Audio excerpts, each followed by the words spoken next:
Classificação indicativa. Livre para todos os públicos.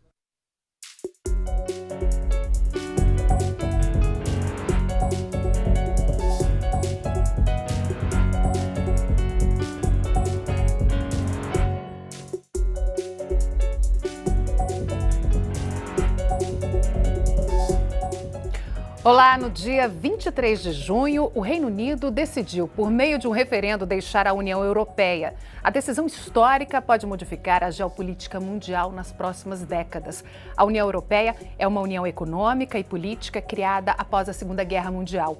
O bloco funciona como um mercado único, com livre circulação de pessoas, bens, serviços e capitais, e é um dos parceiros comerciais do Brasil. A decisão do Reino Unido é polêmica e dividiu o país. Qual a influência dessa saída para a política externa brasileira?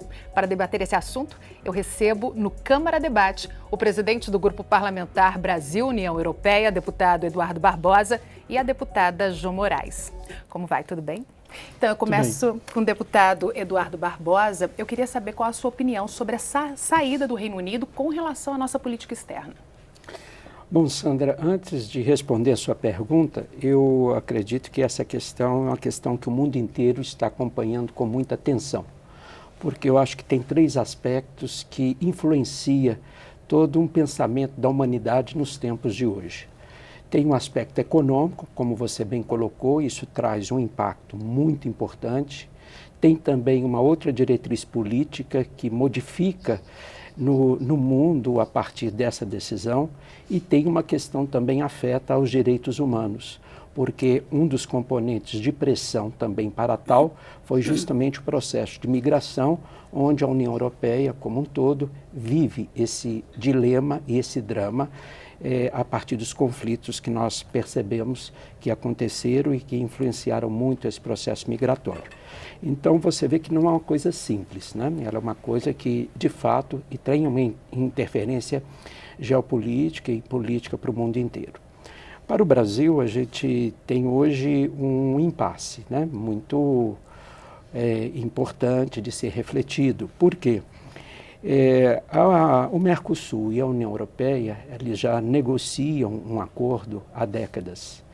E nós estávamos percebendo que nós poderíamos ter uma conclusão desse acordo Mercosul e União Europeia no desenrolar desse ano de 2016 e 2017, pelo menos como uma pauta extremamente já positiva, porque as trocas de propostas já foram feitas pelos países, os países estão refletindo sobre elas e já estava previsto uma reunião do Mercosul com a União Europeia por agora, justamente já para trazer a avaliação dessas trocas de documentação entre ambos países. E isso poderia refletir num acordo o mais próximo possível.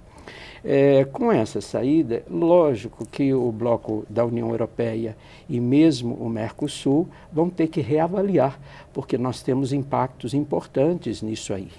E para o Brasil, a saída do Reino Unido, a influência maior é porque o Reino Unido era, entre os países da União Europeia, aquele que era o avalista do Brasil na discussão no Mercosul, porque ele é o mais liberal de todos os países da União Europeia, principalmente em relação aos produtos agrícolas, que sofrem uma grande resistência de muitos países da União Europeia, por exemplo, da França, que tem uma influência também imensa na União Europeia.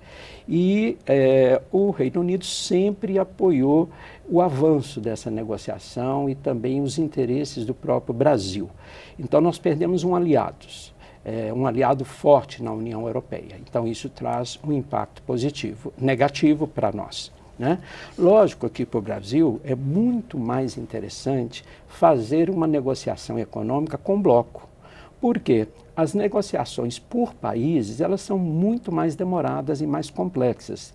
E como já havia esta sinalização para essa negociação, se um país com o peso do Reino Unido sai, se formos agora aprofundar a relação bilateral com o Reino Unido, nós vamos começar da estaca zero. ou seja, vamos dar início a um outro processo de negociação, que pode ter frutos positivos, porque a gente pode ampliar, inclusive, a nossa relação comercial com o Reino Unido. Sendo eles mais flexíveis, vamos ver agora, nesta relação, se num acordo, numa negociação bilateral com o Brasil pode ganhar. Agora, tem um impacto importante, porque nada mais, nada menos, o Brasil exportou o ano passado para a União Europeia em torno de 34 bilhões de dólares. Isso é muito significativo, representa 17,7% das transações de comércio entre o Brasil e o mundo, né? E apesar do Reino Unido representar uma parcela muito pequena desses valores, em torno de 1,7% só dessa exportação para a União Europeia, nós não podemos desprezar. Mês passado, por exemplo, o Brasil exportou 250 milhões de dólares para o Reino Unido, especificamente. Então, isso somado em 12 meses, nós temos que considerar que, apesar de ser 1,7%, é uma questão significativa para a balança comercial do Brasil. Deputado, eu queria agora ouvir a opinião da deputada Jo Moraes sobre essa saída do Reino Unido e as consequências econômicas para o Brasil. Olha, Sandra, o primeiro impacto é trazer de forma viva para a sociedade brasileira a dimensão da crise capitalista no mundo. Porque aqui, com a nossa crise, com os impasses econômicos que o Brasil vive e viveu esse período, que levou a essa crise política e institucional muito grave, a culpa era da Dilma. Tudo aqui era culpa era da Dilma. Nós vivemos uma crise de gravidades e de dimensões universais. E o não que passou é fruto dessa insatisfação que o Reino Unido e alguns países do entorno tinham com a forma como a coordenação política europeia conduzia a crise de lá. A crise de lá levou a Itália, Grécia, Espanha, Portugal a impasses econômicos muito graves. Qual era a resposta? Não, os bancos é que mandam. Vocês estão com dívida, vocês paguem a dívida e se retirem dos trabalhadores e das conquistas do povo os direitos. Isso daí se acrescentou essa crise social destes países, o problema da imigração. Sem dúvida nenhuma, esta imigração, que é fruto também de ação agressiva dos países, dos Estados Unidos, sobretudo no Oriente Médio, intervencionismo lá, criou uma situação na União Europeia que se conduziu, olha, além da crise social, tem a imigração. Vamos construir uma articulação que leve aos problemas da economia dos países serem resolvidos, da dívida e manter os direitos dos trabalhadores. Isso, as grandes corporações, o sistema financeiro que coordena e que manda na política econômica, através da Alemanha, da França, sobretudo, levaram, olha, não, paguem a dívida e seu povo é que sofre as consequências. Por isso que eu acho que o impasse foi o estouro de uma bolha que vai, sem dúvida nenhuma, impactar a União Europeia, impactar a América Latina e, com toda certeza, criar um ambiente mais favorável para essa ofensiva econômica, política e militar americana. A senhora acha que essa saída do Reino Unido tende a deixar mais difícil para o Brasil sair da crise brasileira? Eu diria que para o Brasil, para o conjunto dos países, mas é um componente a mais. O Brasil precisa cuidar dele. Nós vivemos um impasse institucional que rasgamos a Carta de 88, você não tem um executivo adequado, você não tem um legislativo com responsabilidades, com conduções, e você tem um poder judiciário que o juiz de primeira instância termina orientando. Isto daí cria uma instabilidade que as negociações que estavam já previstas, o deputado Eduardo Barbosa acompanhou até com a embaixadora da União Europeia aqui, já estava previsto para na segunda quinzena de abril ser entregue as cartas que eram as propostas de comercialização. Agora estão interrompidas. Com um agravante, o novo ministro interino de Relações Exteriores tenta dar um cavalo de pau na política externa que está implantada há 20 anos, inclusive que começou com o próprio presidente do partido dele, Fernando Henrique. Então, eu acho que se agrava o não do Reino Unido, cria uma situação interna na União Europeia e o nosso cavalo de pau na política externa agrava as possibilidades. E nós somos um mercado muito atraente. Nós recebemos, o deputado também foi presidente da Comissão de Relações Exteriores, nós recebemos, enquanto eu era presidente, 70 delegações institucionais, que é do parlamento, que era dos governos, que era das embaixadas. O ano passado, o povo todo querendo negociar, cooperar, comercializar com o Brasil. Essa é uma situação que realmente nos deixa muito preocupados, ainda mais preocupados. Ok, deputados, a gente vai dar uma paradinha para o intervalo. No próximo bloco, a gente vai falar sobre a questão política que envolve essa separação do Reino Unido da União Europeia. Em instantes. Até já.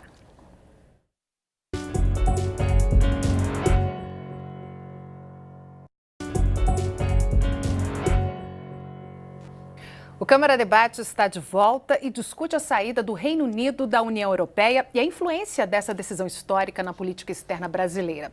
A gente conversa com o deputado Eduardo Barbosa, do PSDB de Minas Gerais, e com a deputada João Moraes, do PCdoB, também de Minas Gerais.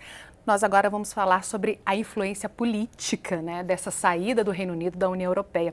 Eu queria saber do deputado Eduardo Barbosa como é que ele enxerga essa questão, essa saída política, porque o Reino Unido, para sair da União Europeia, um dos motivos seria a centralização política demais da União Europeia, que não dava muita liberdade para os países tomarem as suas decisões. Aqui na nossa realidade de Mercosul, nós temos aqui também um bloco, né, comercial, mas não só comercial, mas também político, e que, de certa forma, toma decisões em bloco, né, decisões políticas em bloco. Essa saída do Reino Unido, ele pode influenciar ainda mais a nossa política externa, que está sendo tomada agora nos últimos 2 meses pelo governo interino, de flexibilizar as decisões do Mercosul e colocar o Brasil para negociar sem o Mercosul com outros países? Uhum.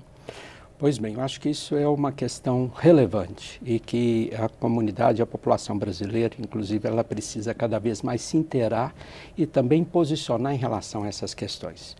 Eu discordo, por exemplo, da minha colega mineira, né, Jo, que a gente tem uma amizade muito grande, de muitos anos, de que o ministro das Relações Exteriores, José Serra, fez uma política de cavalo de pau. Pelo contrário, eu acho que ele já demonstrou para que veio.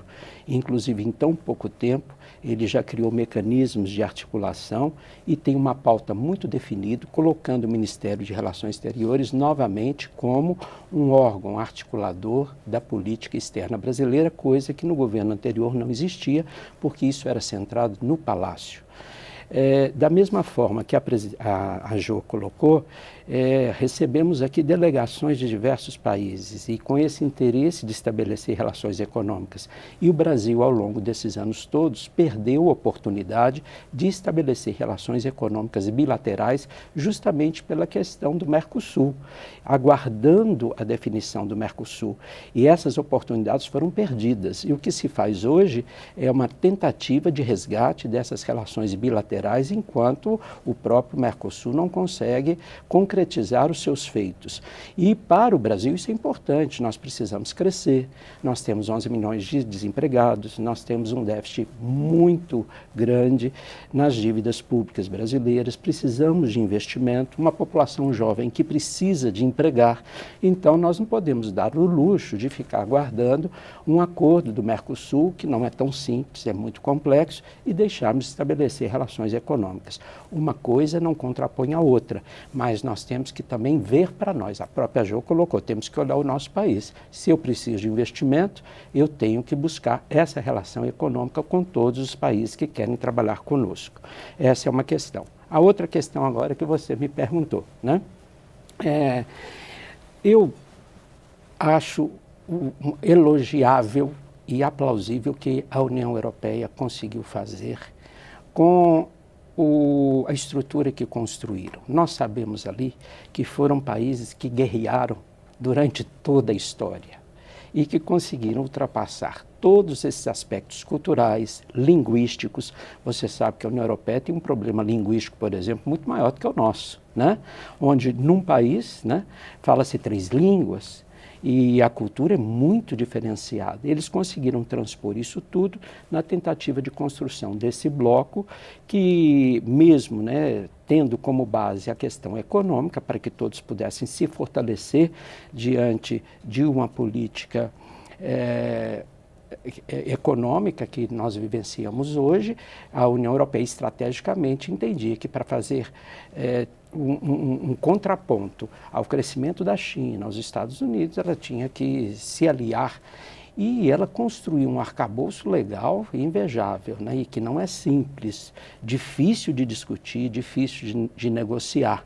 E todos os países membros tiveram todos os seus tempos para poder influenciar. Inclusive, todos os tratados ali firmados eram respaldados pelo parlamento de cada país de origem antes de entrar em vigor.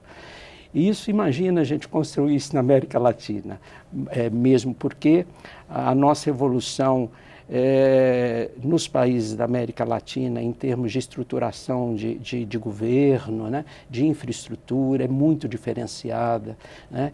Então, é mais complexo a construção nossa do que da União Europeia, que já estava num patamar de exigência e de politização da população, que ela conseguia identificar com mais facilidade aquilo que era importante para ela. Em relação à centralização em Bruxelas, que você colocou, por exemplo, esse foi um dos grandes debates do Reino Unido, porque o Reino Unido hoje é o que desembolsa mais recursos financeiros para manter essa estrutura do bloco europeu, porque esse bloco europeu é partilhado, o custo dele, com todos os países membros, sendo que a Alemanha é que mais dá aporte financeiro, a França também dá mais aporte, depois a Itália e depois o Reino Unido. E o que a população do Reino Unido entendia? Que ela estava dando aporte de 11,3 bilhões, mas recebendo de investimento de contrapartida 6 bilhões, por exemplo, de dólares. Então eles entendiam que tinha ali uma defasagem e que o Reino Unido está pagando por essa estrutura. Conversando com o cidadão europeu, de uma forma geral, ele questiona esse custo do bloco, porque é uma mega estrutura. Só em Bruxelas, por exemplo, trabalham 33 mil pessoas em função da governança da União Europeia. E as pessoas veem isso com muita restrição, porque que estão bancando com seus impostos. Agora, tem uma perspectiva. Por que esse investimento? Só vou completar meu raciocínio. É porque a médio e a longo prazo, eles querem construir uma União Europeia com poder aquisitivo mais igualitário, porque isso fortalece a economia interna. Ou seja, os países mais ricos nesse momento realmente precisam disponibilizar mais dinheiro para os países menos ricos da Europa para criar uma situação mais equitativa. E o jovem percebe isso, porque ele percebe isso que está sendo benéfico para ele. A população mais idosa é que tem o maior questionamento. Ok, agora eu queria ouvir da deputada Jo Moraes. O que a gente sente hoje? O mais dramático que ocorre no mundo é que existe uma disputa de mercados, uma disputa de hegemonia política, disputa militar. E o não europeu traz para o Brasil o seguinte, um alerta. Olha, a soberania nacional dos países europeus que se incorporavam ao bloco, não estava sendo respeitada. Havia uma hegemonia, o não a Bruxelas. Bruxelas não é só uma máquina de 33 mil funcionários acabando com o dinheiro dos países. Bruxelas era alguém que uma hegemonia do sistema financeiro que dizia, olha, Grécia, me paga a dívida, o FMI está aqui para lhe ditar as normas, o que é que você vai fazer com seus aposentados. Então, nesse período anterior, e isso é a nossa disputa, com a nova visão do novo chanceler interino, é que nós tínhamos uma lógica, desde o governo do presidente Lula. Nós vamos para o mundo sim. Nós vamos buscar mercados, mas nós vamos fazer parcerias com várias áreas do mundo. Nós não vamos nos submeter à hegemonia americana. E aí, o ano passado, meu Deus, o ministro Mauro Vieira teve um trabalho imenso. O ano passado veio aqui a presidente, foi aos Estados Unidos, veio aqui o vice-ministro da China, assinou 35 acordos comerciais, veio aqui a Angela Merkel, a Alemanha. O Brasil era um Brasil em busca de parceiros. E tivemos uma ofensiva. Evidente que numa disputa dessa, como disse o presidente Lula, o presidente do país é caixeiro viajante do seu povo, da sua economia. E essa agressiva busca de mercados de parceria deu ao Brasil o status de estar no Haiti, numa missão de paz, no Líbano, noutra missão de paz, disputando, inclusive, como assumiria a posição no Conselho de Segurança da ONU permanente. Por isso que eu acho que o que a gente está em discussão hoje no mundo é os países sobreviverem a esta crise econômica com autonomia, no caso da União Europeia, os imigrantes serem respeitados e os direitos dos trabalhadores dos seus países serem garantidos. Isso é que está em discussão. Quando a senhora diz que a nova política externa que o atual governo está praticando nesse momento é um cavalo de pau, é um retrocesso? A senhora acha que o Brasil não está avançando mais? Eu diria que o problema central, eu li os 10 pontos do discurso do ministro Serra, um intelectual, um economista de grande porte. Na vida, ele teve que mudar a própria visão que ele tinha. Ele teve que ir para a União Europeia, dar continuidade ao que estava sendo feito. Ele teve que ir na Organização Mundial do Comércio, que ele criticou logo de começo, que aquilo era um espaço que nós não deveríamos. Eu diria que a intenção política foi uma, mas a vida cotidiana, como bem disse a chanceler argentina, na economia, no mundo, a continuidade ela é um pressuposto da confiabilidade. Correto. Agora a gente vamos falar um pouquinho de direitos humanos, que são os 3 eixos que o deputado Eduardo Barbosa falou, da economia, política e direitos humanos, que é o que mostra essa saída do Reino Unido da União Europeia. Lá tem essas questões da migração, questão da xenofobia, do nacionalismo, e são questões que estão aí pontuando não só a União Europeia, mas os Estados Unidos e o próprio Brasil. Existe uma polarização no mundo, né, com relação a essas questões. Eu queria saber a sua opinião, deputado, com relação a essas influências, né, com relação a direitos humanos, a cultura, a nacionalismo, que essa cisão, né, essa saída do Reino Unido da União Europeia deixa para o Brasil? Para mim, em particular, é a questão mais cara. Eu acho que essa é uma questão que me preocupa pessoalmente, porque a gente até acredita que a construção de blocos talvez pudesse facilitar e favorecer o rompimento da xenofobia, dos preconceitos, e a gente poder viver mais respeitosamente com culturas tão múltiplas que nós temos pelo mundo afora e que contribuem tão grandemente para o fortalecimento, para o crescimento, para a evolução humana, né? E o que a gente viu, e a gente vê hoje no mundo inteiro, não é só na União Europeia, por mais que a gente evolua nos conceitos de direitos humanos e a gente dê um passo largo na evolução desses conceitos, nós estamos vendo um endurecimento cada vez maior pela sociedade contra esses mesmos direitos humanos. Então é um antagonismo que nós estamos vivendo do homem, que está refletindo em apartheids, em divisões. Você vê que existe uma realidade no mundo inteiro agora de polarização, os da favor e os contra. Nós não temos líderes mundiais hoje que conseguem solucionar essa questão, mostrando um caminho mais equacionado para a gente poder absorver de fato nas nossas políticas cotidianas os princípios de direitos humanos. Eles estão definidos em todos os tratados e a União Europeia, com essa cisão, ela também dá margem aos grupos de extrema-direita se manifestarem com muito mais propriedade. Isso já está acontecendo em vários países, na França, inclusive, que é um berço também que nós inspiramos, inclusive dos direitos humanos, e o que a gente está presenciando lá também. Então, isso é que mais é o preocupante para o cidadão esclarecido da União Europeia hoje, porque eles acham que esses grupos se fortalecem nas próximas eleições que acontecerão nos diversos países. Isso tem influência no mundo, inclusive no Brasil. Nós também estamos vivendo aqui esse acirramento, né?